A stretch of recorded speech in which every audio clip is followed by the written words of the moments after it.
Sean, you got to cut out the music. Cut out the music. Because this is the music that got us pulled off of YouTube. All right. I'm so excited on this side. 162. I can't even get any of the buttons right. I hope you guys are enjoying watching this on everywhere but YouTube. This is why nobody watches this on YouTube.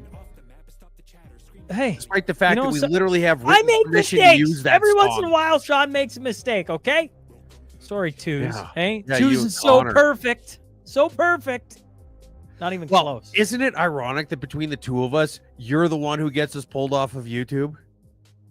That isn't ironic. I got my entire channel removed from YouTube. So I know, it's but kind of you standard would think operating that procedure. if any of us was going to be the one that would get us pulled off of YouTube, it would not be you. It would be me. And yet here we are. Okay. Here we are. Real quick rant. People always ask me, Twos, what's the hardest job in the world? And some people are like, oh, mother is the hardest job. Or some people will be like, you know what? Jumping out of a plane with an M16 and shooting at bad guys is a pretty tough job. Maybe, probably. But the hardest job in the world is running the checkout counter at a grocery store. And you can always tell this because they always have to have the wrist brace. I don't know of any other job where you're doing something that requires you to preemptively wear a wrist brace every time you're scanning a bag of frozen peas. And I've never done the job, but there's something about it that just must absolutely destroy people because they have to wear the wrist braces all the time. Can I say I enjoy your shirt choice today? Shout Yes, out to yes, thank Dill you. Wilker. Yeah, the old blue truck farm.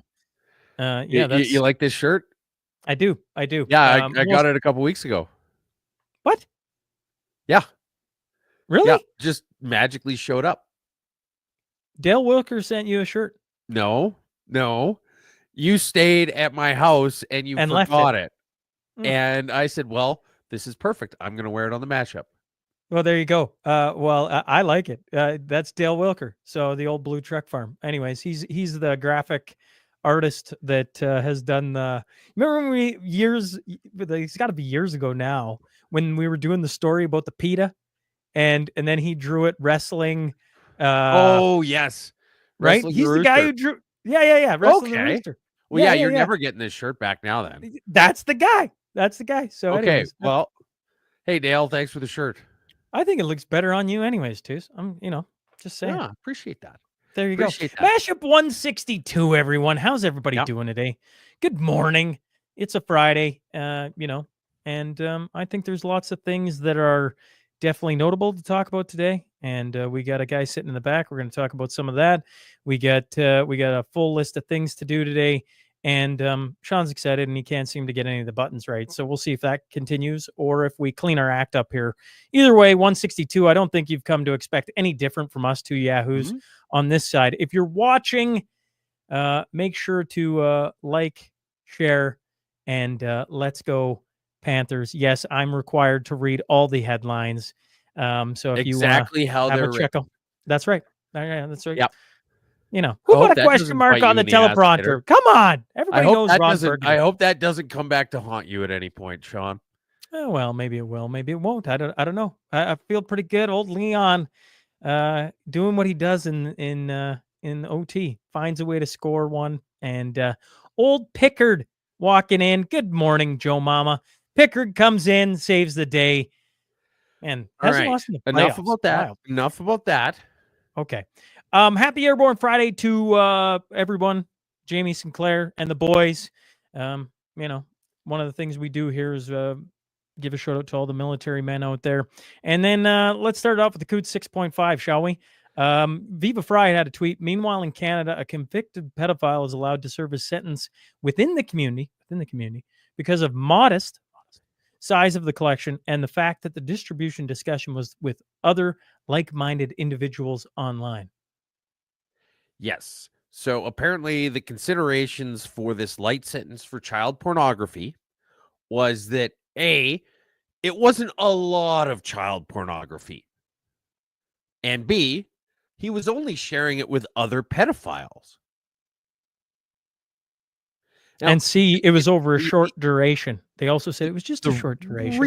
The really obvious question here is when you've got a judge or anybody looks at, well, look at a collection of tools or something like that. Like I say, hey, come into the garage, check out all these tools I have. And you say, you don't have that many tools. It's because presumably you have some kind of a reference point. You've seen collections of tools, baseball cards, you name it. When people look at them, they're like, that's a big collection, or that's an average collection, or that's a small collection. Comic books, whatever. And the judge looked at this and said, it's not like it's a lot of child pornography. Like, I've seen more. I'm just going to go out on a limb and say that the Kelowna police should maybe look at that guy's laptop. Because if part of his decision was to look at it and say, it's not like it's a lot of child pornography, presumably he has some kind of perspective on it. There's a good chance I may have committed some light treason. There's a good chance. Right? You don't just do this a little bit. Like, it was only a small murder. The guy you killed was only barely dead. This is insane. It's straight up insane. And so we had that article. And then the other one here. Crossfield man sentenced in 2024 child pornography case. That's not exactly true. And yet another reason why we hate the media. This guy was working at the school, and his job was to do one-on-one care of a nonverbal, severely mentally handicapped child. And he was charged originally with molestation and with creation and distributing of child pornography and with possession of child pornography. And it looks like in order to plea down, the other charges were dropped and he was just convicted mostly of time already served, by the way, for this. This is totally like, we talk about like protecting the most vulnerable people in our communities. It doesn't get much more vulnerable than a special needs kid who's incapable of telling anybody if things are going sideways. And this guy just ended up being convicted mostly of time served of the lesser charges. Now, I'm guessing, without knowing for sure, but I'm guessing part of it was that you can't really talk about how dark this situation is without making it a big spectacle for that kid and for the families and friends and everything like that and everybody in the community. But at the same time, this is fucking unacceptable. Just beyond. I have nothing to add. All these things going on with kids, and it's painful. Yeah. It's beyond, I don't have a word. I don't know. At the I just think of Yellowstone. Maybe the train station should come, Yeah. Yeah. Okay. Are we bringing you want to bring in? Oh yeah, sorry. Yeah. Let's bring in Jamie real quick. All right. Well, welcome back to the show, Mr. Sinclair, Jim Sinclair. I think the audience knows all about you. You've been a guest of the show multiple times. You've taken over the host this chair multiple times. Welcome back, Jim. He's basically trying to just be the he's trying to turn this duo into a trio. I was gonna say a threesome, and I'm like, that's not quite right. Don't say that.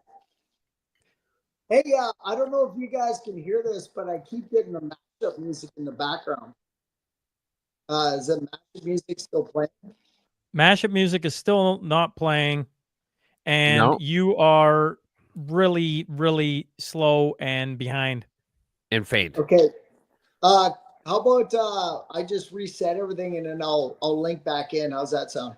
All right, good. Sounds good. All right. Okay. We'll kick him out. All right. Let's roll. Pride cometh before the fall. Pride Toronto faces $900,000 shortfall after major sponsors pull out. With just weeks to go before one of Canada's largest festivals, Pride Toronto is still grappling with a wave of sponsor withdrawals that has left them nearly 900 grand short, prompting urgent calls from the organization, individuals, and the government to step in. Pride Toronto's executive Kojo Modeste confirmed the organization lost major backers, including Google, Home Depot, Nissan, Clorox, and the list went on. Clorox?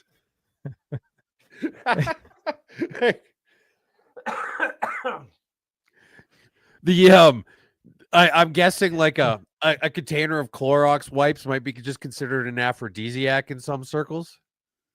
You realize Pride Toronto is the largest Pride festival in all of North America? They spend $5 million on a parade. On a parade. On a parade. Maybe, like, how expensive is glitter? Really?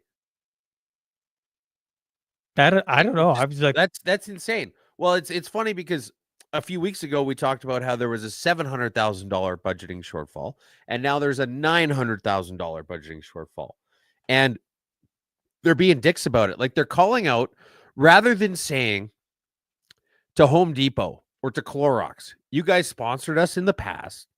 We appreciate it. We're disappointed that you're not continuing the relationship, but the door's always open, right? Like that would be the magnanimous way to handle this. To say, hey, you know what? You guys used to give us a whole bunch of free money. You're not doing it this year. And yeah, obviously we prefer to get the money, but that's fine. I understand. You can't support everything all the time. Instead, you don't walk away from us when our house is on fire, and when we rebuild, you try to come back. For the ones that walked away today, they're going to have to demonstrate that they are ready and have done the work in order to come back. I can tell you right now, they're never fucking coming back. Not after that. Because here's the other thing is that now, if you, let's say you had a banner year, you sponsor them 1 year because you don't even know what to do with all the money that your company made. Sure. Yeah. Here's $100,000 or something like that. And then they come knocking next year and you say, look, we didn't make as much money. We don't have the spare funds. Sorry. You can try again later. And then they try and publicly shame you for not having that money the second year. Well, other companies are going to look at that and say, well, fuck, if we sponsor them once and then don't do it in every subsequent year afterwards, we're in the news for being dicks. So we're just going to stay away from this entirely. It's such a bad strategy. It's just silly and stupid and pretty fucking gay. Ferries. Yeah. Different type of ferry. Ferries get pounded from both sides during Pride Month. Ferries get pounded from both sides during Pride Month. Criticism comes from all sides after BC Ferries awarded contracts to Chinese state-owned company. On Tuesday, BC Ferries announced it had signed a deal with Chinese state-owned Weihai shipyards to build 4 new vessels between 2026 and 2031 as replacements for its oldest ships. Nicholas Jimenez, the corporation CEO, has defended the choice by saying that there were no Canadian companies that applied for the project. In September, though, Vancouver-based shipbuilder Seaspan said that Canadian shipyards and their supply chains cannot compete with low-wage countries that have lower employment standards, lower environmental standards, and lower safety standards. Yeah. Well, I mean, it's the same argument we have in oil and gas, where it's like, well, yeah, they're obviously able to produce it with much lower environmental impact and with less emissions of carbon dioxide, because whenever there's an HR grievance, you just settle it with an AK-47. Whenever there's a spill, you just leave it out in the desert. You don't have to worry about remediation. You don't need to worry about reclaiming nature. And believe it or not, communist dictators aren't really known for having strong unions, for example. And so, yeah, they can't compete. But here's the thing, is their solution to saying, hey, we can't compete, is to say, we need a whole bunch of free money from the government. Rather than saying, why don't we make part of the procurement process to look at, building standards and employee standards and environmental standards and have that weighted in the consideration. That would be the obvious thing. And then, okay, yeah, you know what? We're going to pay an extra $2 million, but it's $2 million going to somewhere that isn't a communist dictatorship. So, yeah. Yeah, it just seems like the standard thing to do in Canada is when you want something, you ask for money. You just, Yep. in order to be competitive, we need a lot of money from the government, and we'll get into which some means of that. that you're not competitive, by the way. And look, I get the fact that you're not going to be able to compete on price alone with a communist dictatorship. And that's fair as long as it's reflected in the bid process. But none of the Canadians not a single Canadian company even applied for this. Separation. Yes. Federal divorce proceedings. The latest from Think HQ polling, the question: if a provincial referendum was held tomorrow asking Albertans if they would like to remain in Canada or become an independent country, how would you most likely vote? Remain said 64%, leave 29%, the rest are unsure. When the question is whether a person would consider supporting Alberta leaving Canada, the number who would consider backing an exit from Confederation goes to 36%. Here in Alberta, the Alberta NDP, 99% are Remain supporters. I don't think that shocks me or twos. No. Alberta UCP Remain, only 31%, leave 58%, and 11% are unsure. That's a big deal. 58% of the voters for the current governing party 58% want to leave. And so whenever this gets painted as like this extremist thing, and Naheed Nenshi gets in front of a camera and a microphone and talks down to everybody like they're pieces of shit, which is just how he has conversations. But what he's saying is that, oh, he's kowtowing to the fringe separatists. Well, no. Actually, technically, mathematically speaking, people who are UCP supporters who want to stay in Canada are the fringe. Yeah. I mean, I think if you're sitting there watching this, you see 58%. And I just had Martin Armstrong on the podcast too. Mm-hmm. And he was saying he did a deep dive research into, a bunch of separation movements throughout history. And he was shocked because he thought it would, he would need to have 50% or 70% or whatever the number is to get something like that through. And what he found was it was 15% or less on everyone except one.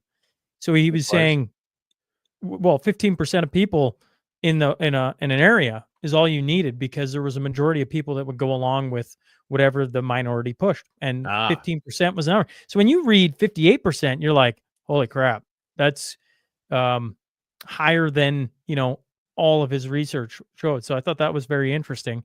And I think by a significant margin. By a significant margin. Yeah, you're not talking, we got 17% and everybody writes that off. Even if they write it off, you've got almost quadruple. Correct. Like, I mean, that's a high number.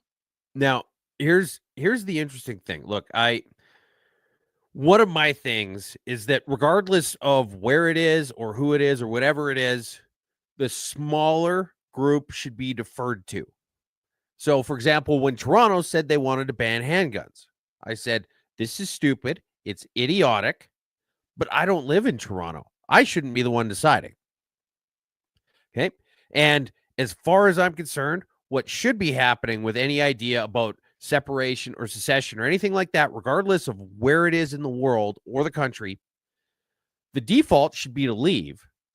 And you should be required to get a clear majority to stay in Canada, because you need to have a situation where people actually want to be here, like where it's mutually beneficial. And Canada has done an impeccable job of not doing that over the years. There was one other article here. Former federal conservative cabinet minister Rona Ambrose says the secessionist sentiment in Alberta is unwelcome source of uncertainty for investors, but it could fizzle out quickly if Ottawa handles it right. Ambrose, now the deputy chair at TD Security, said Tuesday there's a feeling of resentment in Alberta and in neighboring Saskatchewan. Quoted, I think that it can dissipate quite quickly if some of these underlying issues around how the energy sector has been treated by Ottawa are dealt with. And not even just the energy sector, like all of it. The equalization, the dairy cartel, all of this stuff. Do you think the federal government in the next year can do enough to dampen what is simmering in Alberta and Saskatchewan, I might add? No, because it requires a little bit of acknowledging the fact that they've been dicks. And if there's anything that people in Ottawa are really bad at, aside from government, it's acknowledging when you've been a dick. Yeah, when they've gotten anything wrong. Like, here's the thing. Okay, so look at the members of parliament. I talked about this last week. When has anyone ever stood up in that House of Commons and said, thank you to the people who we take half of their damn money so that I can be here in this cushy job? When was the last time somebody from fucking Quebec sent you a thank you letter for the $5,000 that you send per person in your household to those whiny fucking bastards? When? Ever. Yves-Francois Blanchette? There's never any, you know what? We don't like Alberta, but we get a lot of free shit from them, and maybe we shouldn't be jerks. Nothing. Do you want to talk about all these other the other polls from Polling Canada? You want me to show them on screen? Well, I'm just going to hit a couple real quick. Sure. Those who agree, my province feels treated fairly by the national government. Ontario, 81%. Quebec, 48%. British Columbia, 46%. Manitoba, 44%. Alberta, 32%. Saskatchewan, 30%. The right number here is somewhere probably just shy of 50%. Because generally speaking, if you're reaching something of a fixed pie agreement and both sides walk away feeling like they ended up just a little bit on the short side of it, that's probably an indication that it was a fair deal. Because if somebody says, yeah, I definitely got the best deal out of that, it's probably even more of a better deal than they think. And you've got 81% of people in Ontario feeling like the government treats them fairly. That number is way too fucking high. I'll tell you that right now. Western Canada complains too much. Quebec, 56%. Quebec thinks Alberta complains too much. That is the pot calling the kettle Canada's last prime minister. The NDP commissioned a poll in Saskatchewan to try and show exactly how fringe and crazy this separatism thing is, and made the dumb mistake of releasing the results, which said that over 40% of Sask Party voters support a referendum on separation. So that's not a fringe. This one, though. If Albertans choose to leave Canada, should the federal government allow separation to happen? No, 56. Yes, 32. They don't have a say in it. If the referendum vote goes through, they don't get to say that, no, we're not going to acknowledge that.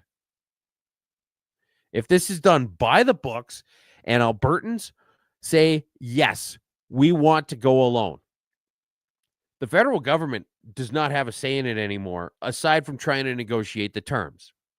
They don't get to stop it. And then this is interesting. So Danielle Smith said she wouldn't consent to the creation of any new federal parks in Canada, which you need the consent of the provincial party to make any new parks federally. And then Andrew Coyne, just the classic asshole Laurentian elitist, says, that's okay. Your consent is not required. And I just want to say, Andrew, that's a really odd thing to say to a woman. Jim, are you back there? Are you like I see him coming in, I see him going out. Let me just get something. Okay. All right. Well, we're doing that. Let's talk about Bill C-202. Okay. Bill C-202. Here, I'll pop it up. Okay. And just not forgive me. Give me a moment here. Okay. Department of Foreign Affairs Trade and Development Act. Section 10 of the Department of Foreign Affairs Trade and Development Act is amended by adding the following after subsection 2. In exercising and performing the powers, duties, and functions set out in subsection 2, the minister must not make any commitment on behalf of the government of Canada by international trade or treaty or agreement that would have the effect of A, increasing the tariff rate quota within the meaning of subsection 2.1 of the customs tariff applicable to dairy products, poultry, or eggs, or B, reducing the tariff applicable to those goods when they are imported in excess of the applicable tariff rate quota. Yes. Now, for people watching along, throw in the comments if you have a conservative member of parliament what their last name is. real quick. Okay, so for example, for me, so this, I guess to sum it up, this is a protectionist bill designed to protect the dairy cartel from international competitors. Okay, that's what this is. This is protectionism for the dairy cartel and eliminating or reducing the ability of foreign entrants into our dairy quota system.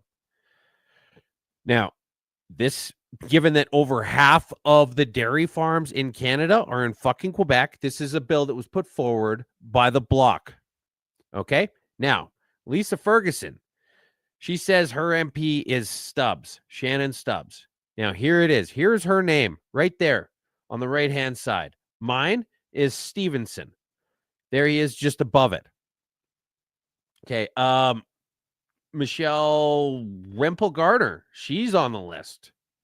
Look at that. Okay. Couric. Okay, Couric. He's the guy parachuting out. But yeah, there it is. Battle River Crowfoot. Couric. This passed unanimously. So for everybody in Western Canada who has a member of parliament who's conservative, they didn't vote for your local interests. They voted for the dairy cartel in fucking Quebec. 333 to 0 is what the vote was. 333 to 0. So my new guy, Stevenson, just gets elected. Brand new member of parliament. Gets on a plane, flies to Ottawa, hasn't even kicked the Alberta dirt off of his boots yet, and he's already voting for the interests of fucking Quebec.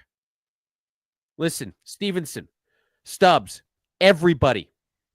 We already have enough members of parliament whose job it is to represent the interests of fucking Quebec and fucking Ontario and the fucking Maritimes in this fucking shit show of a fucking country. You don't need to be doing it for them.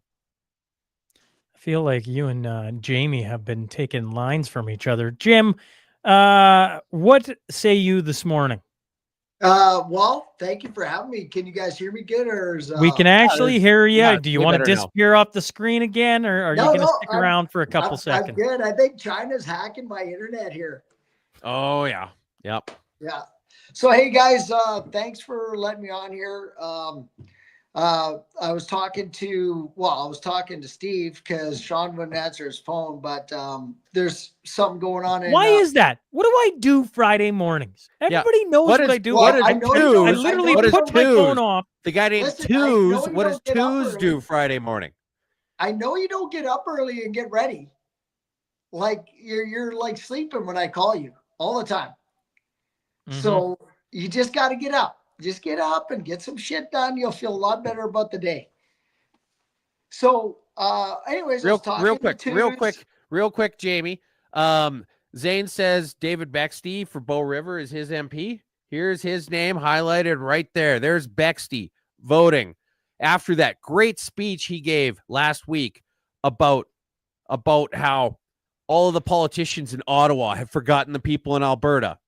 The next thing he does is vote for the fucking dairy cartel. Go ahead, Jamie. All right. So anyways, I was talking to Steve this morning at Twos. And anyways, I was talking to him about the Israeli strikes on Iran, and he didn't quite know what was going on there. So I said, well, if you want me, I can come on and maybe just give you an update. So first and foremost, there's people that are in harm's way, and they're Iranians and they're Muslims, but they're still, at the end of the day, they're humans, and they're going through something pretty horrific. So, my prayers are out to all those people, and I hope them all the best and what their country is going to be going through in the next little bit here. So Israel's attacked Iran. Back in 1979, the Iranian people were put under Islamic law by the Ayatollah. So there's two different levels of government. You got your government that runs the day-to-day stuff. Then you got your religious leaders that basically tell the government what's going to happen. And the people of Iran are really the ones that are going to suffer the most. And they want regime change. So hopefully this goes well and people stand up against their government. Unfortunately, like most dictatorships, they disarm the Iranian people. So they're already at a behind the eight ball in their way that they can protest their government. So I wish them all the best. So in 2000, roughly mid 2000s, Jim, you. Oh, there you are. Oh, yeah, yeah. they went to the United Nations and said, "Hey, listen, like if Iran gets to a position where they can launch nukes at either Israel or at the United States, they're going to go in and stop it." So it's got to that level, and they've decreed that death to Israel, death to the United States, right? So that's what's going on here now. So that's why they're doing this. So today, the Mossad commandos they performed brilliant attacks inside of Iran, attacking all their missile areas, attacking the head of the government, the head of all the military leadership, and they've been very successful so far. What makes them brilliant? So they are. They basically for 20 years have been setting up this attack, and they're so deep within the Iranian system that these agents have been undetected, and they've been able to mass large numbers of these commandos inside of Iran to carry out these commando attacks. These attacks have also been followed up by airstrikes on all the Iranian top headquarters, all of their missile and drone sites. They've also destroyed all the airports. They've gone after all of their naval ports as well. So they basically crippled them like within the last 12 hours or so. Now Jim, the nuclear sites have also They been, just went Order 66 on them. Yeah, basically.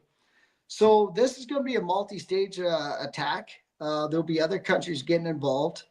I believe that now that the Israelis have the missile areas and the nuclear areas disabled in their air defense, the Americans will launch their heavy bombers out of the Arabian Sea to go and take down do all the deep bombing that needs to be done on these bunkers that are like 300 feet underneath the ground that store all this nuclear capacity, and where they refine all the uranium so it's nuclear grade. So yeah, it's gonna be horrific for the next little while. And there's lots of countries that come to the Israelis side, being Jordan. Jordan has launched their aircraft to shoot down Iranian drones, which was their first response as the drones came out of Iran. So they've been shooting them down over Iraq. Qatar is also sided with Israel, which is very, very, not like a Muslim country to do. And they've also been shooting down drones for Israel. Yeah, so there's Hamas in up in Lebanon. They've actually surrendered to Israel already after this strike happened. So there's lots of things happening, and so the Houthis are going to be, I don't know what their response is going to be, but they'll be on the side of Iran. But there's not too many people that are supporting them, and there'll be your obvious, North Korean and China and all of them will be behind Iran. Maybe even Russia. We'll see where they stand. But yeah, this is interesting, and it's kind of odd that nothing's been said about Trump's assassination attempt. There was some links back to Iran, and that's been pretty quiet, like crickets out there. So a lot of stuff is going to be coming out about what's going on and how the American involvement has been. They've been planning this for years. Like I said, Trump gave them 60 days to comply with the regulations that the United Nations set on Iran. This is 61 days later. So it's kind of like this response has been well planned and well timed. So anyways, I pray for those people over there, and I hope that they get out of this without being harmed too much. And it's not in the Americans or the Israelis' interest to harm civilians. So I can't see them purposely targeting them. But what the Iranians will do is start putting people around there's sites that they don't want to get hit, and it's horrific. But that's what I could foresee in the future. Jamie, so that's all I got. Well, one question before we let you off. When you're looking at, all the discussion around World War III, right? Does this put us closer to that? I mean, obviously, I assume it does, but, or do you look at it differently? Well, I always look at China as because they're the ones behind the scene, smoke and mirrors kind of thing. They've got us heavily engaged with Europe in Ukraine right now. Now we're engaged in the Middle East with Israel, potentially the United States also jumping into that boat to get rid of the nuclear threat in Iran. So what is China going to do around Taiwan now? Like a lot of resources are being gobbled up by what's happening in those areas of the world. So it's really going to depend on what China does. If China goes after Taiwan now, it's going to be it'll be balls out, like people will be going bananas. So let's pray that there's some calmer heads around and we can prevent that from happening. So appreciate you hopping on, Jim. I hope you have some happy news. Sorry, I got to run, but it's grass cutting day, and I got stuff to do here. And I got Jim. People have been asking, what's your campsite, and how can people find it? Well, they got to come to God's country, good old Saskatchewan. Yep. And we're located at Regina Beach. We're about 700 meters from the lake. And so, yeah, it's right in Regina Beach. Does it have a name? Yep, Regina Beach Campground. Okay. Right there. And I assume they can. We got Facebook, we got email. Yeah.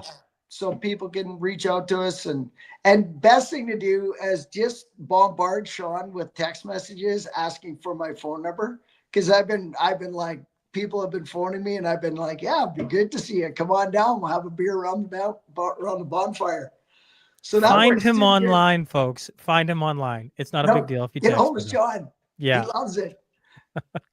Thanks, you can Jim. text Sean. Right. Just text Sean anytime you want. Yeah, love you guys. Thanks, all right, Jim. Thank you. All right, let's.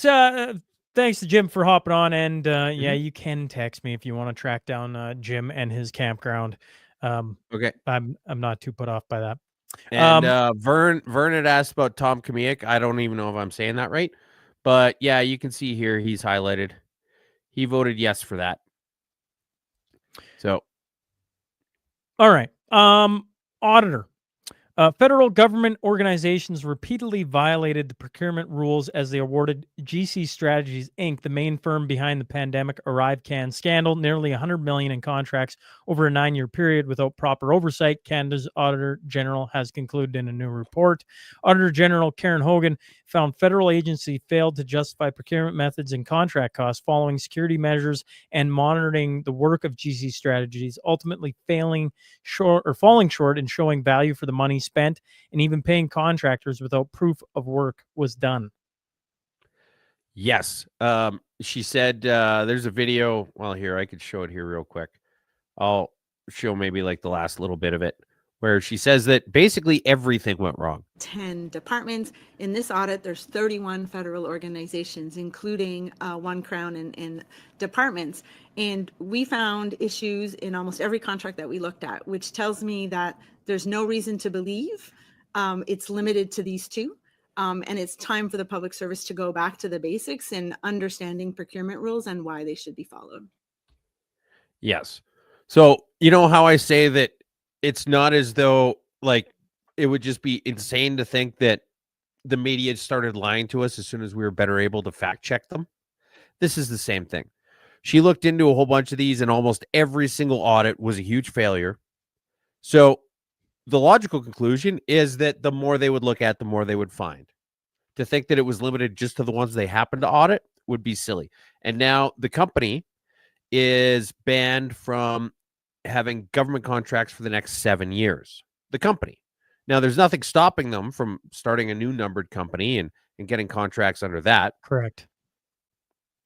Yeah. But also, even if they had to wait 7 years, they got $100 million. I think I could live pretty comfortably for the next 7 years and then start applying again afterwards. These are the repercussions they faced. I want to know what repercussions the bureaucrats who sidestepped all of these transparency things and the due diligence, I want to know what repercussions they're facing.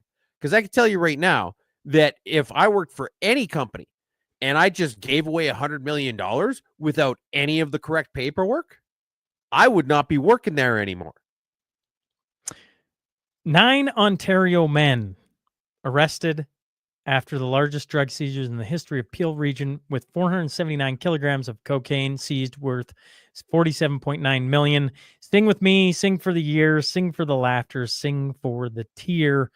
And as you can tell, there's Gurdit Singh, Karmajit Singh, Manpreet Singh, Sarajat Singh. I mean, it just goes on. 5 of them are Singhs. Yeah, you get the point. Okay. Yes, exactly. Now, I might have accidentally not put this in here. Was there anything in there about the new street in Nope. in Victoria? Oh, shoot. Nope. Okay. All right. Well, here's a rapid fire one. Pull that down. We got this here, and we got a special headline for you.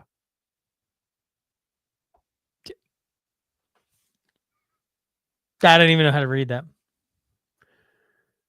I mean, obviously it's in I don't know. Is that Cree? Is it doesn't matter. But it's in Musqueam. It's in the Hankminam language of the Musqueam First Nations. And it says Musqueam Street. Well, I mean, you wouldn't get that right. In fairness, to Calgary's got the same thing. No, they don't. Right. What street? Over by the Grey Eagle Casino. There's a whole I forget what well, nation like that Sutina. Is. There's Sutina Drive. Sure. But at least it's written in English. Fair enough. Like, how do you, if you got to call an ambulance, you got to call an ambulance, you got to call the police station. Like, this is insane. This is the actual name. Vancouver's newest street name is set to be the city's first officially named in an alphabet other than English. Street. Like, they literally, could I get an ambulance to over? Well, exactly. Like, what happens if there's an actual emergency? You know where there's that blue building? You take a left after it. You head over to the next one. There's a homeless guy sitting there with a sign that reads this. You hang it right there, and you go to the big boulder. That's what's going to happen out of this. We're going to go back to old farmer directions. Yeah, if you see the van with a flat tire in the driveway, you've gone too far. Right? This is how the directions are going to be. Like, this is insane. Like, look at this. It's an S with a thing on it. X, superscript W, M, upside down E, theta, K. Well, yeah, right. Superscript W. I mean, you don't have to go through it. Like, I get, like, I don't even. Like, it's like they took the lyrics from Freak on a Leash, the Korn song, and they're like, let's just turn that into a street name. Like, Sumakisam, Papum, Datapum, Sakwadisam.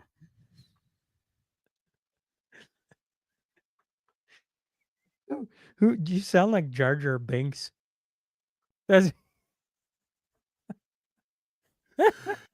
I mean, I might be saying it correctly. For all anybody knows, that might be exactly how to say it Does correctly. Anything at this point surprise anyone on this show? Is anybody sitting there going, I'm surprised? Mashup 162. Does anything surprise us anymore?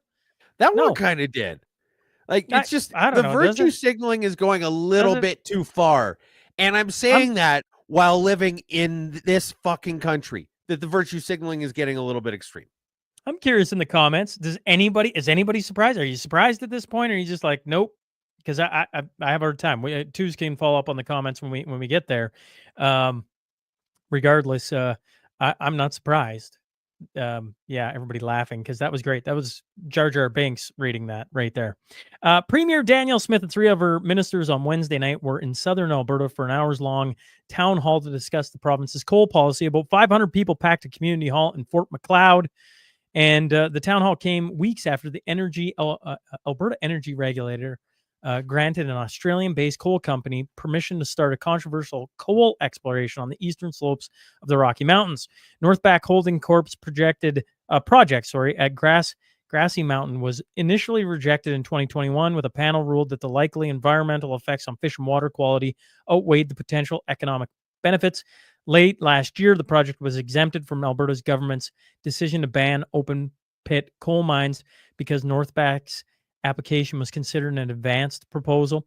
The issue has been polarized in the southern Alberta when the debate has primarily revolved around the economic implications of development against environmental effects. So Danielle Smith's basic argument is that when the NDP were in charge and they put the moratorium on coal, it left them with some contract clauses that were very expensive. I think in this case, $15 billion. 15 billion. She said, And if we do nothing, then we were told we will likely lose those cases because they have here. Smith also frequently cited a lawsuit by 5 coal companies that said they're owed $15 billion by the province in lost revenues and sunk costs. And she said, if we do nothing, then we are told we'll likely lose those cases and have to pay $15 billion. Now, so her argument presumably is that regardless of whether this makes sense or not, we have to go through it because otherwise we'll owe them $15 billion. And so there's a bunch of people who say that this shouldn't happen. My understanding is that they did, I want to say Pincher Creek, but I don't think that was exactly right. Crow's Nest Pass. They did a survey in Crow's Nest Pass. So the people who actually live in this neighborhood, and it was something like 72% were for it. Now, I get it. The mountains are shared by everybody, but at the same time, these are the people who it's more their mountains than it is everybody else. And let's be honest, it's not like there's a lack of them in this fucking place, right? A non-binding referendum in Crow's Nest Pass saw 70% of voters saying they'd support the nearby coal project. Yes. 70%. Okay. Yeah, sorry. I said 72, and that was outrageously off the mark. I'm just making sure we're getting it accurate, Twos. Okay. So 70% of the people in this community want it to happen. But the people in Edmonton or wherever these eco people are coming from say no, they don't want it to happen. And that doesn't mean that their concerns are unfounded. But I think a little bit of perspective here is important and maybe a little bit of knowledge. And so to the UCP's credit, they said that they're getting a bunch of studies done right now to look at what the expected outcomes are going to be. And apparently there is like one species or one, not even species of fish, but there's one group of fish in one lake that would be negatively affected, which Alberta doesn't have a ton of great fishing already. But I don't know. It's interesting, and it's a lot of rhetoric and not a lot of details. And if you're going to make a big decision like this, you need the details and not the rhetoric. Federal government moving ahead with new pay system to replace Phoenix. Public Works and Procurement Minister Joel Lightbound announced Wednesday that the government is moving ahead to the final build and testing phase of the Dayforce HR and pay solution for government employees, replacing the Phoenix pay system.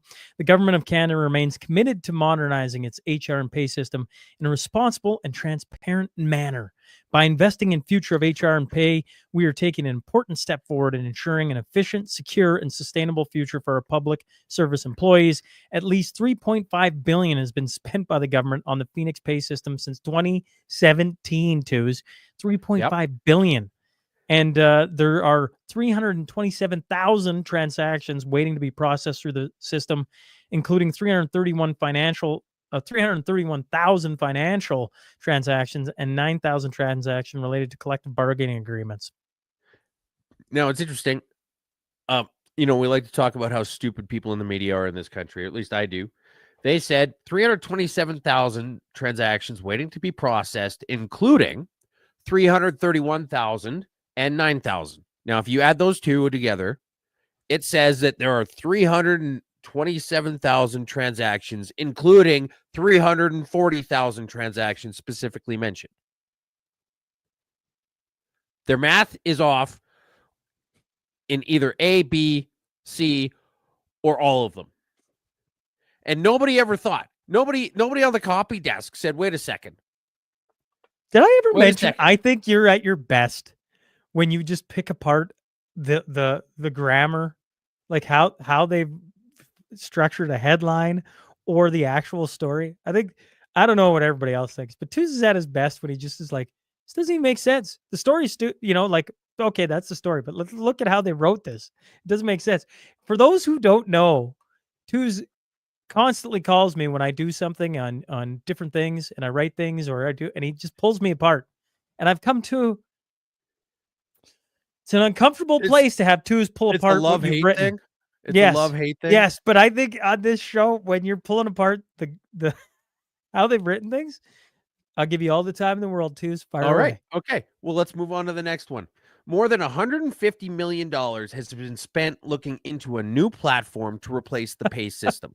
Now, I'm just going to go out on a limb and say that if you are looking, you're doing an RFQ or an RFP, excuse me, for something that is going to pay billions of dollars in a number of years, you don't need to spend $150 million. You can go to whatever companies you want, like Payworks, Phoenix Pay, whatever. Be like, look, I am not going to pay out of pocket to analyze your stuff. You are going to pay out of pocket to send me all the information I need and give me access to whomever I need to speak to. And they will say, well, if we get this contract, we're going to be literally making billions of dollars. So yes, Correct. we are obviously fine with that. You don't need to spend $150 million of taxpayer money to do something that we would be doing already on our own for free in the private sector. This is the Trans Mountain Pipeline all the fuck over again. Student charged with attempted murder in a sword attack in Brandon. A 15-year-old boy who was seriously injured in a sword attack at Brandon, Manitoba High School is in Brandon, Manitoba High School, I should say, is in stable condition as another student faces an attempted murder charge. I don't know. Do you need any more information than that? Some kid tried to kill another kid at high school With a sword. With a fucking sword. Correct. Nobody is buying. What kind of sword? I want to know what kind of sword. Was it a katana? Was it like a Zweihander? Was it a bastard sword? Was it a long sword? Was it a machete? I don't know if I need to know the sword. I think it's wild that some kid almost died at the hands of a kid with a sword. I think you could probably make a few guesses as to what happened if you knew what kind of sword. Okay. Nobody is buying new condos in Toronto. Nobody. Over 80% of Toronto area condos now selling for under asking, says new House Sigma data. A whole generation of people have been taught that property values only head in one direction, up. 66% of homes in the GTA went from under asking price in the first quarter of 2025 compared to 46% in 2022. And about 80% of condos in the region went for less than the list price in the first part of the year compared to 49% in 2022. This is a graph of the months of supply for pre-construction condominium apartments.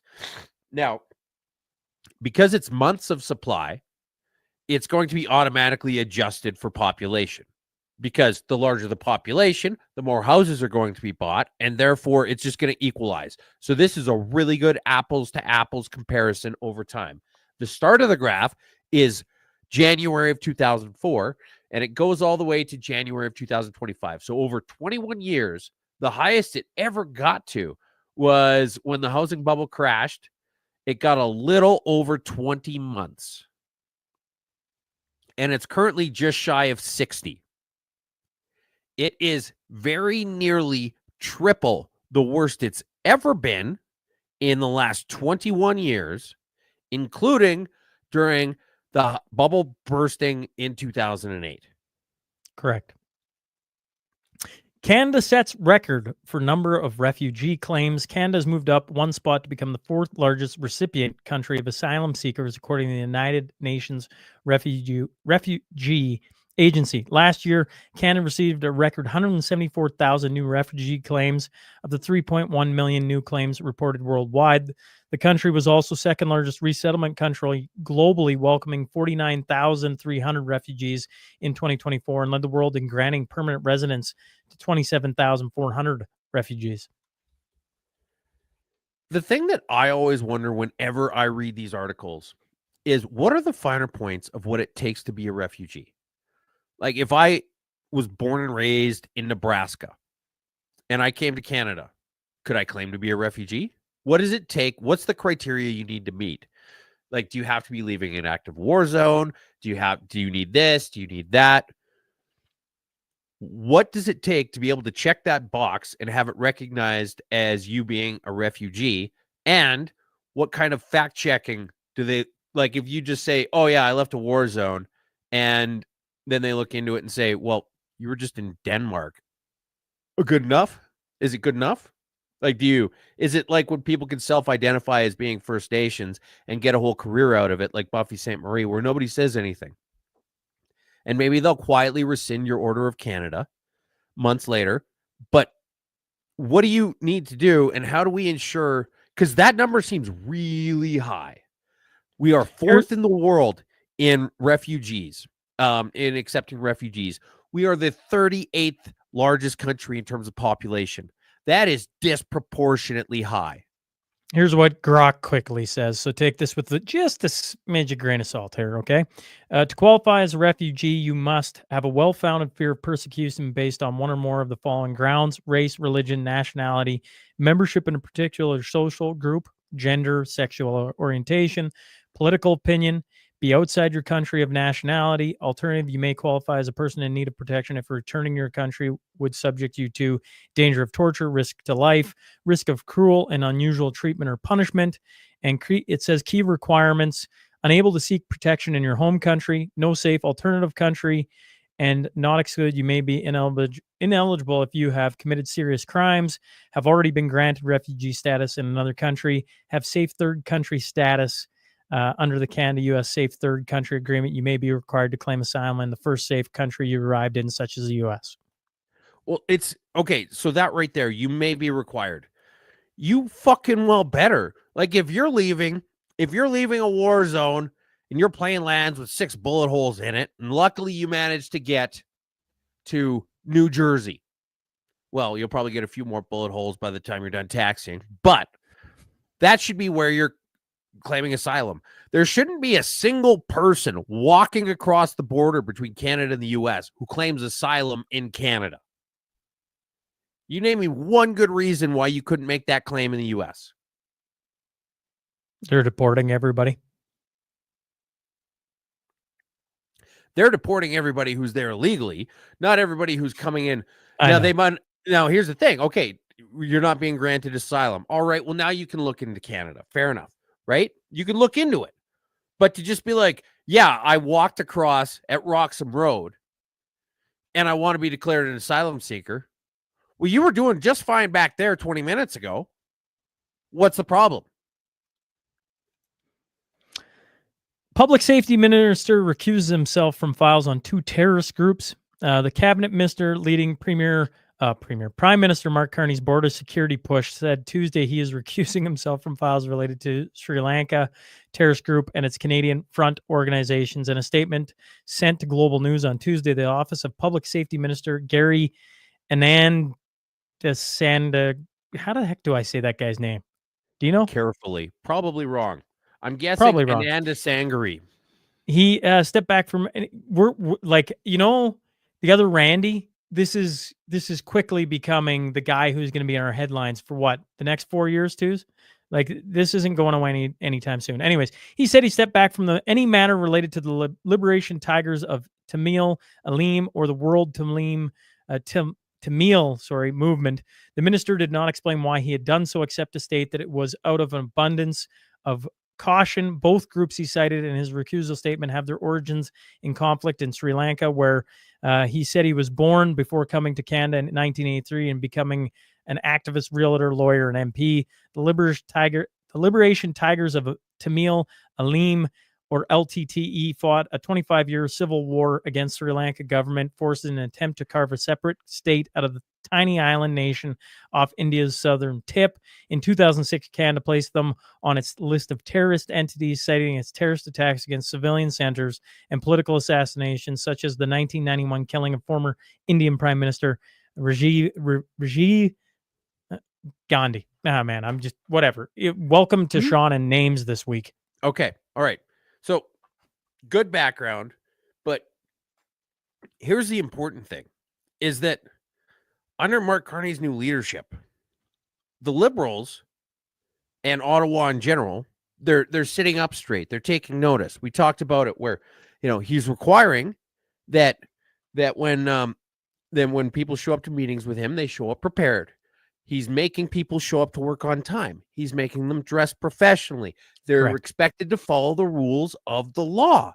And now, when we have this random Sri Lankan idiot who presumably is in a potential conflict of interest, because that's not just any terror organization, that's a terror organization that he's in some way associated with, well, he's required to recuse himself from it. Now, the obvious question is, what the fuck do we have a sitting member of parliament needing to recuse himself from dealing with citing policy on a fucking terrorist organization in Sri Lanka? That's an important question. But I really like the fact that under Mark Carney's leadership, people are starting to take things like showing up on time, dressing professionally, being prepared, and recusing themselves from conflicts of interest. They're taking it seriously. And it's a new page for these guys, and I think it's great. The next step would be to ask why a member of parliament is somehow associated with a terrorist organization. But baby steps, we're on our way. We're going to get there. Just let us take this journey at our own pace. I think it's wonderful. Real quick, I just want to point out that this guy is the new Randy, and here is his latest thing. So Mark Garneau died last week. Damn shame. My deepest condolences to the late Mark Carney, and as someone I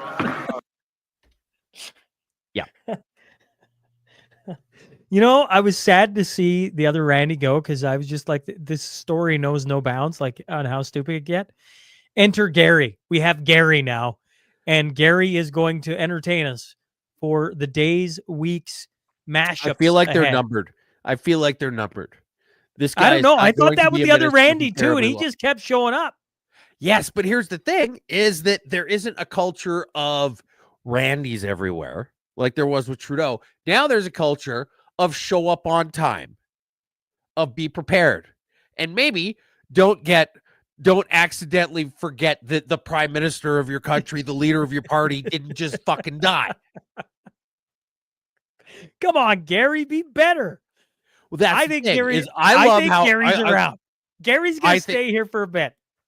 Mark Carney, we should take a bet. How long do you think Gary's in for?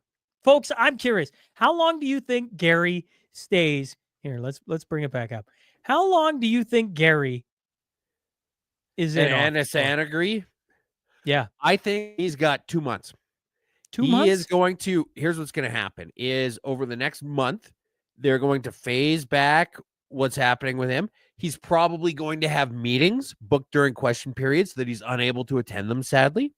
And there's going to be a month of radio silence, and they're going to do the unannounced shuffle. Like when they had the minister of middle class or whatever. And then people were asking, well, what is this job? What do they do? And they just quietly stopped having that ministry without actually announcing it. They're going to do a change where all of a sudden someone else is going to stand up there. Sean Fraser is going to stand up and say that he is the minister of safety. And this guy is going to be out, and they're going to just hope that nobody notices. I'm taking the over. He's over. He is staying more than 2 months. Okay. It is June 13th. He is going to be back after summer. He's going to be back. He's going to be back in the fall session. There is no way he's going to be back in the fall session. But I hope he stays. I hope he stays forever. I'm totally with you. This guy is a gift that keeps on giving. It's beautiful. Oh, I just wish that they would give this guy the microphone every day. He is, and this is saying a lot, he is probably the dumbest liberal member of parliament that I have seen in the past 12 years. Gary, do better. And by better, I just mean Gary, you be keep exactly your the job, Gary. same. That's what I mean. Just don't find a way to get removed, Gary. I want you to be there over. I'm picking the over on 2 months. Do you remember when that guy whipped his dick out on a Zoom meeting twice? Yes. Correct. He's worse. smarter than that dude. When Catherine McKenna got penguins and puffins confused, smarter than that dude. When that guy wore blackface multiple times and said that the budget would balance itself, this guy is dumber than him. Oh man. Poor old Gary. Gary. Okay, Sir John A. MacDonald statue now visible outside Queen's Park for first time in nearly 5 years. The statue had been covered since it was splashed with bright pink paint in July 2020 in a summer protest following the murder of George Floyd. Across the country, statues of MacDonald, who considered an architect of the residential school system, became targets of vandalism. And last month, a committee that has been mulling over what to do with the MacDonald statue at the Ontario legislature voted to clear the statue and remove its covering. Yes, so this is a picture of the plywood that was up. An interesting thing missing here is the spray paint that said Free John that dude is looking down the barrel of going to jail for. They actually did free John, and they didn't even mention in this article that had happened. I thought that was kind of a noteworthy omission, but maybe I'm just crazy. I care about this a lot less than you think I would, because I don't really care about Canada's history all that much anymore lately. I feel like it may as well be a foreign country. Demand for energy to soar 44% from now to 2050, OPEC head says. The Secretary General of OPEC said Tuesday at the Global Energy... Haitham Al-Gas. Yeah.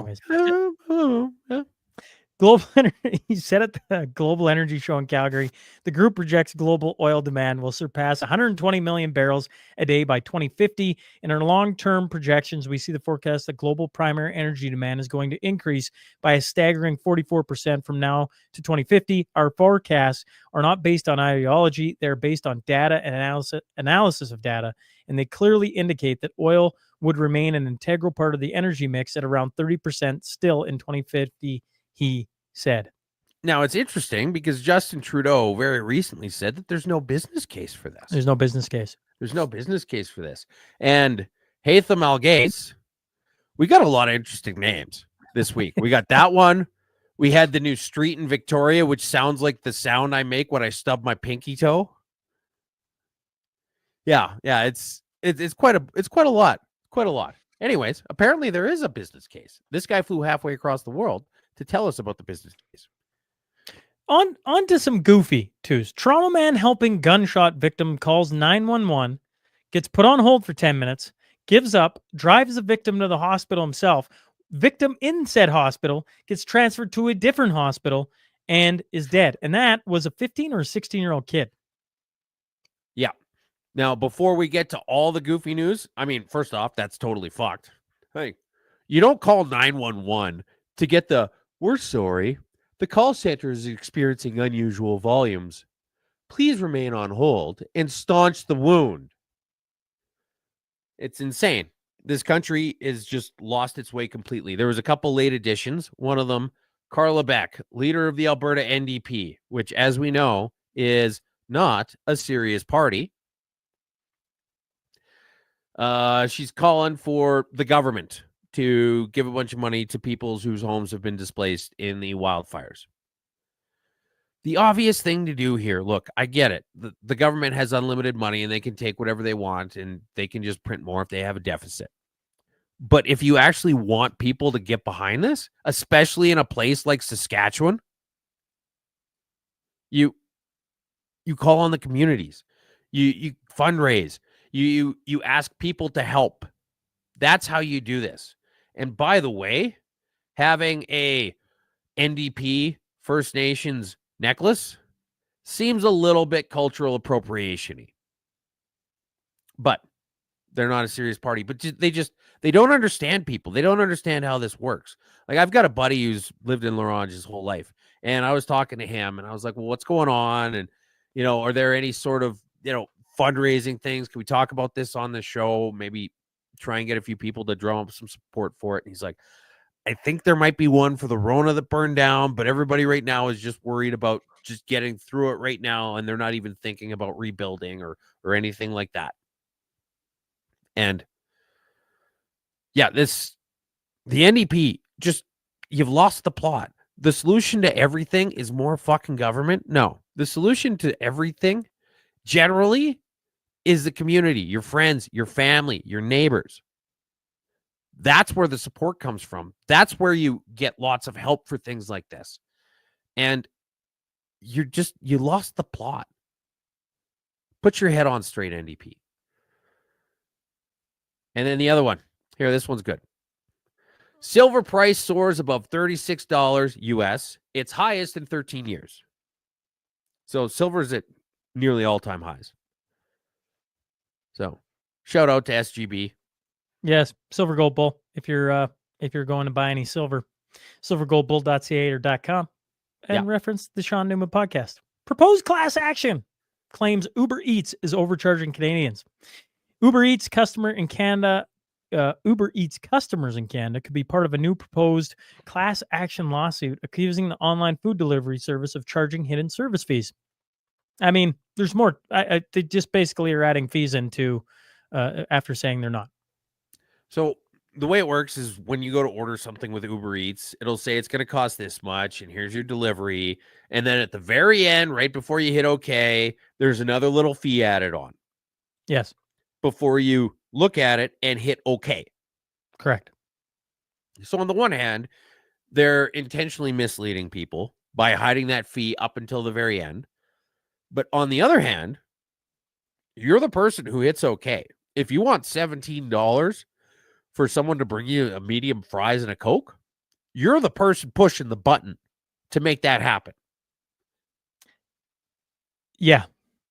I'm like, don't use Uber Eats. Like, yeah. I mean, like, what? Anyways, yeah, whatever. Single mom of 4. You want to show the video, or do you just want to comment on it? I assume you want to show the video. Well, we're not there yet. We are at... Oh, no, we are... They're out of order. All right. Come on, twos. Hey, come on. Here we go. All right. Your heart goes out to this woman. Single mom of 4 who are ages 21, 17, 12, and 11. I would like to tell you my story on how SNAP benefit has helped me. Sorry.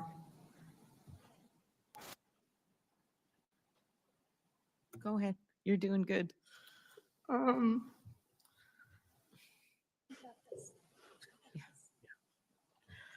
When I had my oldest daughter 21 years ago, I was working 3 jobs. One job alone, I had to pay childcare. Another one to pay food, which wasn't enough. Yes. This lady had a very large food bill. This lady pictured had a very large food bill. And she was able to get through with food stamps. And if it wasn't for food stamps, she would have very obviously starved to death. You know, when I looked at this, I said to twos, I'm like, I'm pretty sure I know where you're heading on this. Is that where you're heading? It's interesting when you're looking for somebody to talk about, benefits and like why they should keep them and why they're important, and you're choosing your spokespeople, you should be thinking about the twos of the world who are going to stare at that and go, something doesn't add up here. Yeah. Something really doesn't add up here. I don't think that food stamps really made that much of a difference. You want somebody who looks like they just got out of a German prison from the 40s saying that they need food stamps. You don't want somebody that boats circle around with harpoons. That's living high hog off the government trough to mix 7 different metaphors. Let's laugh a little. Can we show the? Yes, he's back. you watched All right. it yet? Have you watched it yet? No, I have not watched it yet. I clicked on him. Oh yeah, he's back again. So if you've not been watching the show for the last couple of weeks, well, let's see what happens. There's this Irishman that I found to be absolutely hilarious, and apparently everybody else does too. And I saw like 6 videos of his this week. So hopefully he actually gets on Twitter soon so we can talk to him and get him on here. Play the clip. Is the best in the world. Fucking liar! Irish beef is the greatest in the world. Do your cows even have fucking passports? I want a cow who's lived his life. He's seen the world. A cultured cow. If a cow hasn't had a 3-day hangover in Budapest, I'm not going fucking eating them. I want a cow who's seen the beauty of the world, but has also felt the hardship of trying to get onto a Ryanair flight with 11 kilograms of luggage. Oh wait, British cows do have passports. How embarrassing. I've had that outburst for no reason. Well, cows have passports. That's a fun fact. Follow me. I'm delicious. That was that. The guy's just fantastic. And I like the fact that I have no idea what's coming. That guy can... We at some point, we just need to get a hold of this guy and just invite him on the show to talk. He could probably talk for the I've been entire trying hour. to track him down, but I can't. Somebody's got to track this guy down. Somebody find this guy who's on TikTok. He's on TikTok, but I'm not on TikTok. Yeah, Okay. I'm not a big TikToker either. Yeah, that's fantastic. Chief Justice says he does not know who donated lifelike bust displayed in Supreme Court. We Justice talked about this like 6 months ago. Richard Wagner, who promised a new era of transparency for the Supreme Court, could not say who donated a lifelike bronze bust of him that sits prominently in the building's grand entrance hall. During his annual press conference Tuesday, Wagner also questioned how the gift could raise concerns of conflict of interest. I don't know who paid for that. So how can there be any conflict of interest? See, that's a loophole. That is clever. I tell you what, we want smart people determining the direction this country goes in. That guy looked at it and said, well, technically, if nobody says where this $18,000 sculpture of me came from, I can't say it's a conflict of interest. The way the conflict of interest regulations should read is that unless you know who it came from, you can't accept a gift. And so, like, the obvious thing to do would be you would just put it out, do another National Post article and just say, if the donor of this $18,000 statue does not come forward in the next month, it will be melted down. That's all you have to do. Here's Babylon Bee. Mexican rider adds lime to wedge Molotov cocktail. Yes, which is just the best Babylon Bee thing I've seen in quite some time. And that's saying a lot because they're pretty good. Lime wedge to Molotov cocktail. So right now there's all these riots going on in LA over potential deportations. Just do your paperwork or go back, whatever. CTV News. A new U.S. vaccine panel includes members who've criticized vaccines and spread misinformation. This might have been in the Happy News, folks. There you go. That's one of the guys that RFK Jr. Yes. He named 8 new vaccine policy advisors to replace the panel he abruptly dismissed earlier in the week. And one of them is Dr. Robert Malone. Yep. And you're right. You're right. That could almost be Happy News. I want to point out, here's another fun little tidbit that got thrown in there. Dr. Robert Malone, et cetera, rose to prominence during the COVID-19 pandemic as he relayed conspiracy theories around the outbreak and the vaccines that followed. Conspiracy theories around the outbreak of COVID-19. Like maybe that it came from a lab? Is that the conspiracy theory around the outbreak that you're talking about, CTV? The one that has been almost universally accepted as not being a conspiracy theory? The one that Occam's razor Are you trying to get us removed off YouTube several years ago? No, I'm just asking which conspiracy theory. I'm not saying that it's correct. I'm just saying the one that's actually become the mainstream accepted version of where this coronavirus came from. Is that the conspiracy theory regarding the outbreak of COVID that you're discussing? And that's why he's not credible? Very interesting take, CTV. It's interesting that you didn't quite say it outright. especially considering there was only one main conspiracy theory regarding the outbreak, and that's that it came from a lab. Why wouldn't you speak to that? Odd choice, CTV. Sydney Sweeney put on weight for Christy Martin biopic, and it all went to her boobs and butt. Oh, that's just, don't you hate it when that happens? Like, I hate when I've been eating too many cheeseburgers and it all goes straight to my triceps. I'm curious. Okay. While you're looking up whatever you're looking up, here's the next one. Invisible smoke from Canadian wildfires detected over Europe, according to study. Invisible smoke. Now, given that smoke is particulates in the air, ash particulates in the air, they are basically by definition visible. So how could they be invisible? Were we burning down invisible trees that nobody knew about? What's going on here? Maybe people are just kind of full of shit when they say invisible smoke. Like, do we issue air quality warnings over invisible smoke? Maybe we're gonna cancel everything due to invisible smoke. You can't see it. I hate how much invisible smoke there is in Canada in the wintertime. I just thought I would here. Now let's remove you here. Okay, Sydney Sweeney. Okay. Oh yeah, that's just horrible. That's disgusting. Can't believe. And there she is in the new film. Boobs. If you, yeah, it all went right to her boobs. Anyways, I was just curious. Like in the article, it didn't actually show a picture of her as the boxer. Twos, show the video of the minister getting confused. Oh, we already did that. Popeyes. Yep. Popeyes. Let's do Popeyes. Popeyes accused of using supplier that stored chicken in residential garages.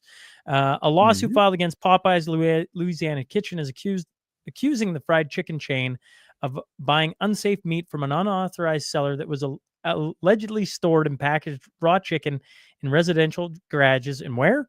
Ontario. Yes. The interesting thing that the word that I was expecting, given the other coverage of this story, but it was just for some reason omitted here, is halal. The one thing this article fails to mention that got brought up in other renditions of this article is that if you read the other ones, it says the word halal, but it doesn't here. I'm not saying it's wrong or right. I'm just saying it's a curious choice to try and mask the truth as somebody who's supposed to be an objective purveyor of it. Dr. Pepper recalls upgraded Dr. Pepper recall. Man, this is where twos can harass the headline.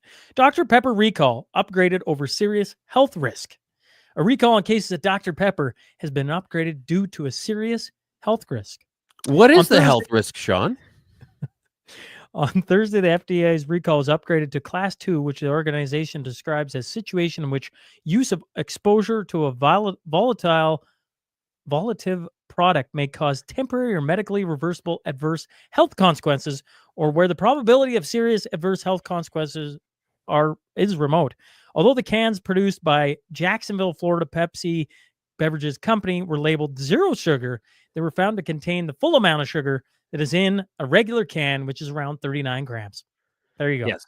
So the zero sugar Dr. Pepper actually was just regular sugar Dr. Pepper. It was like the Diet Double Do, basically. And they had to do a recall of, what is it, like 47,000 cans or something like that, because they accidentally put the wrong label on it. It was supposed to be diet, but it was just regular. And they issued a serious health risk advisory because it was regular pop and not diet. Lost RCMP memory key with informant details was offered for sale by criminals. The RCMP lost a memory key containing personal information about victims, witnesses, and informers, and later learned it was being offered for sale by criminals.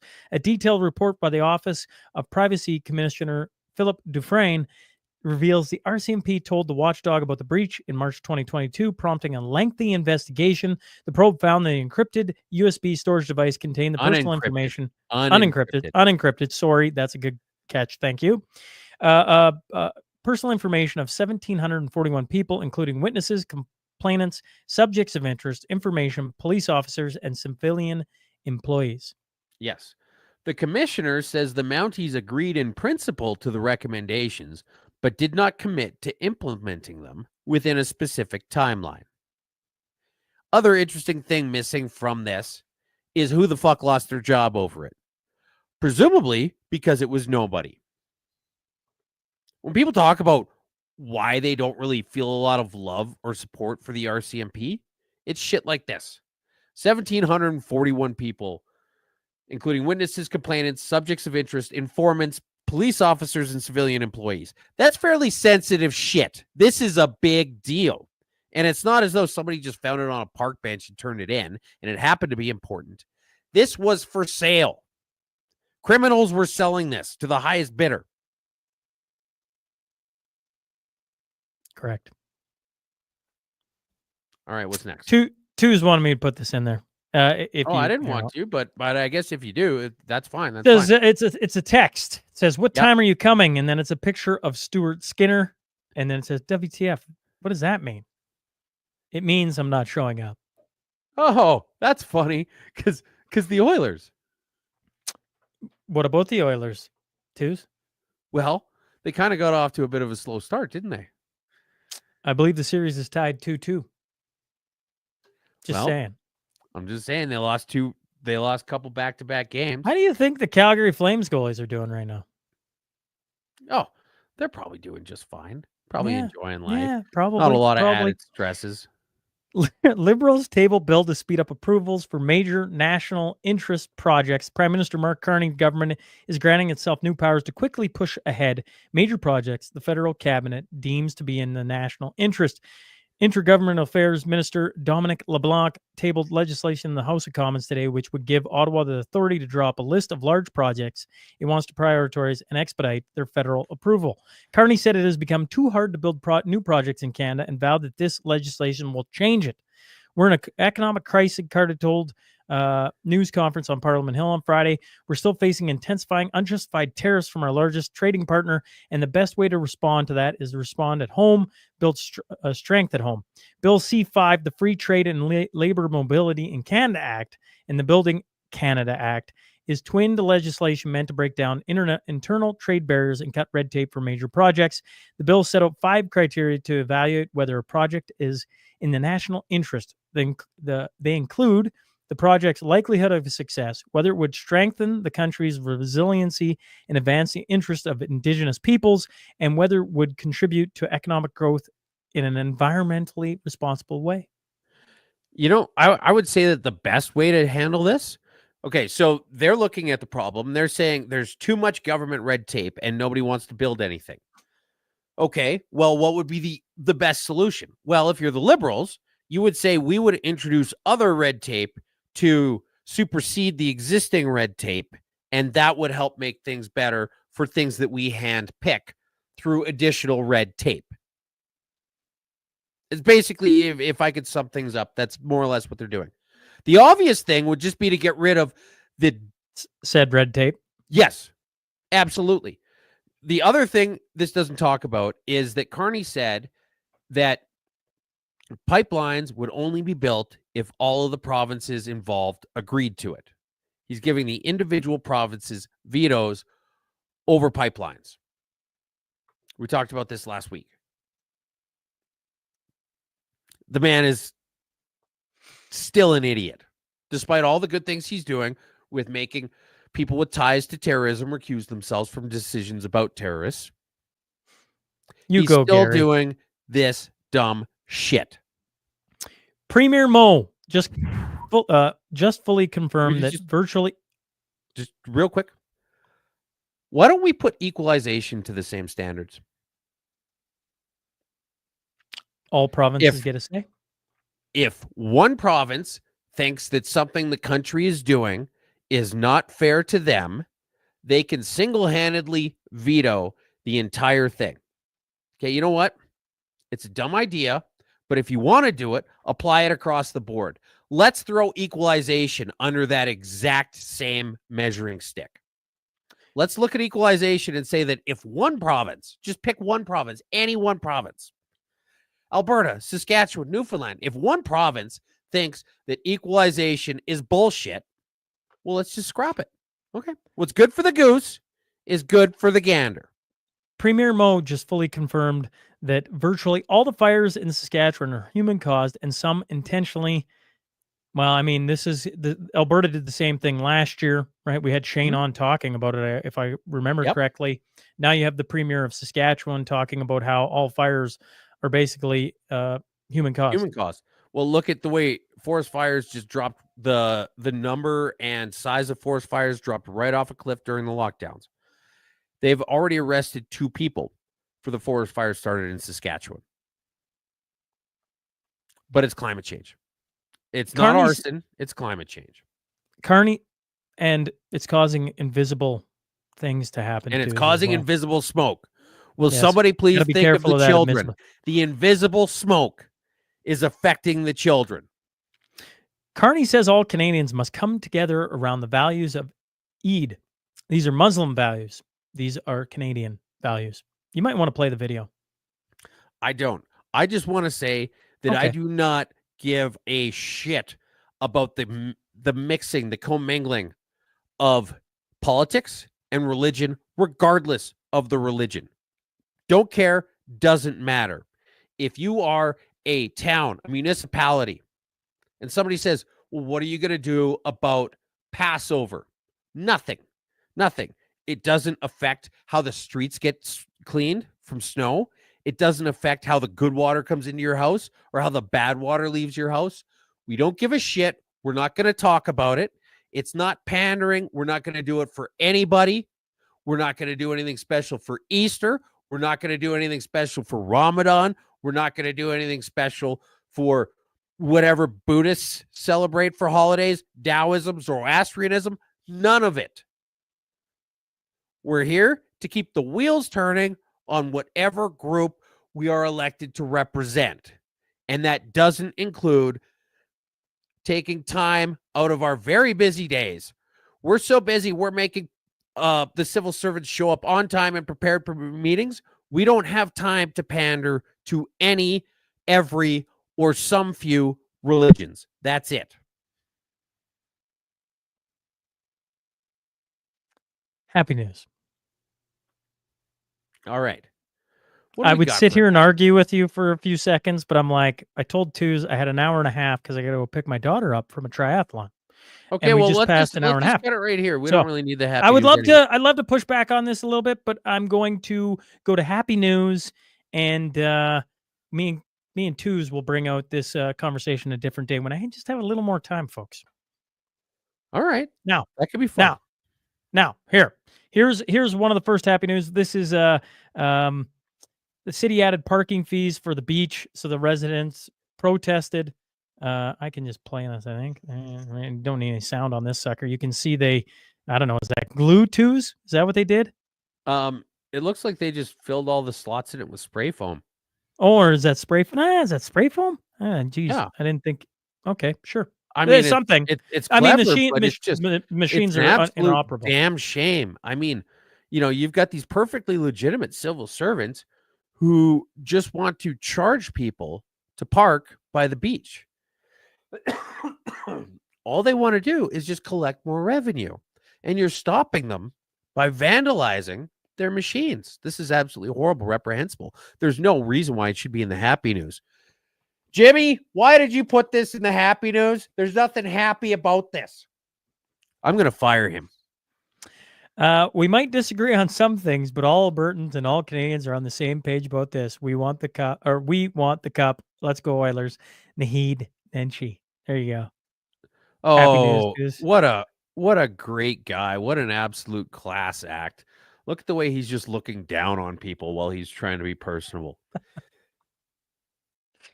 The thing is if the Calgary Flames were even in the playoffs, he'd probably be wearing a Flames jersey, but they can't seem to find their way into playoffs. So, yeah.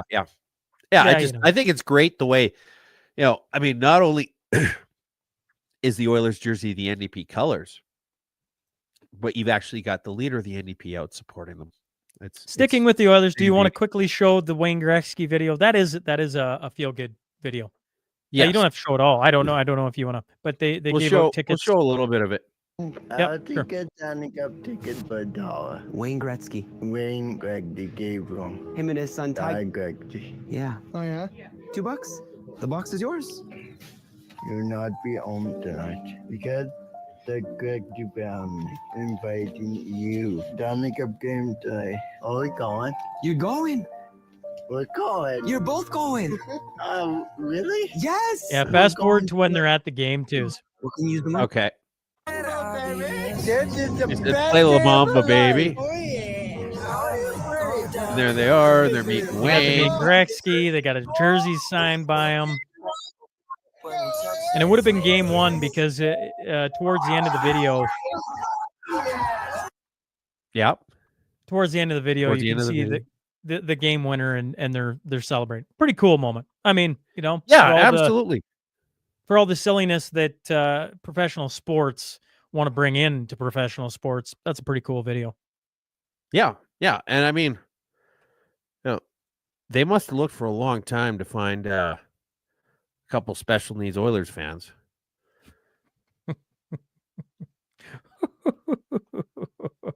Twos is so funny. Here we go. Hey, boys and girls, a little how you doing? A little OT magic from Leon. Oh yeah, look at that in the net. Let's go, Game 5. Okay. All right. Okay. Fair enough. All right. enough. Community notes. What do you got for us? Oh, well, we've got the so there is a by-election in Old Didsbury Three Hills. And what had originally happened was I was all horned up to go on a big rant against the UCP because the one that was originally scheduled in Red Deer was canceled because they said they weren't going to go.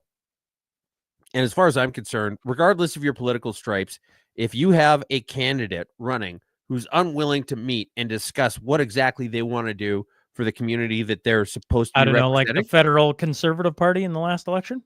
like the Federal Conservative Party in the last election, for example. You know, we crap on the NDP for not showing up, but the Federal Conservatives didn't show up either. Carry on. Yeah. And so anyway, that got canceled. And then they managed to find a date and time that worked for everybody. I guess they're still waiting to hear back from the NDP, which makes sense because they're going to have a pretty tough time in central. So central all the rural calls Alberta. I'm missing from different candidates that want to come on the podcast. What you're saying is I should bring them all on together or try to have a bit of a forum on the podcast. Well, they're having this now. Now it's in Olds, June 17th from 7 to 9. There is a by-election forum with commitments from all of. It's interesting because the NDP graphic is says invited.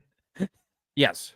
So they've got commitments from all of the major runners, contestants, and NDP is invited but hasn't confirmed yet. NDP. Bev Taves. Come on, Bev. Show up. Also interesting. Be like Gary. Show up. Bill Tufts, the guy who wrote Pension Ponzi, he's running.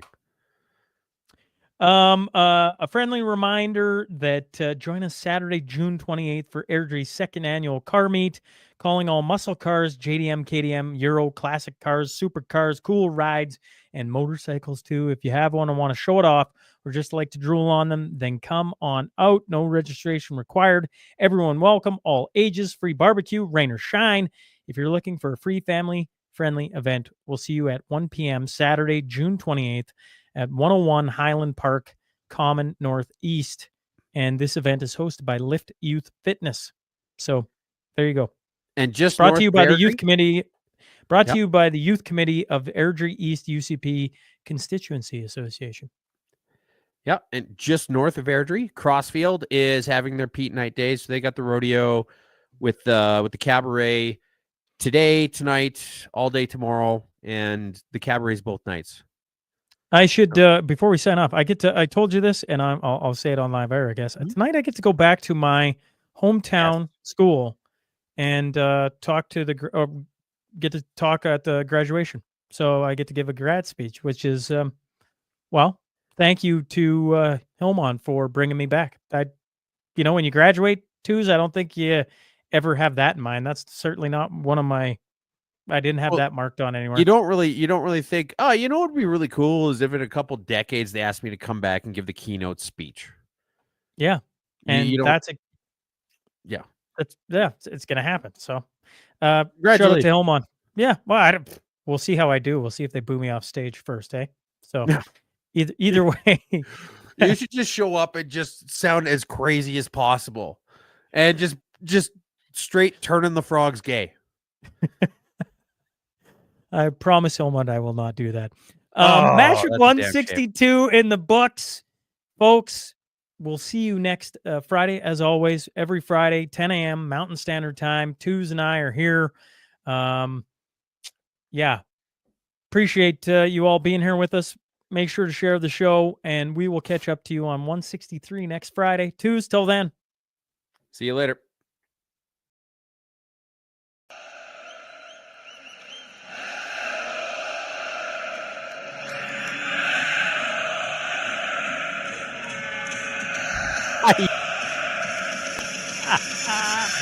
Woo! See you guys next week.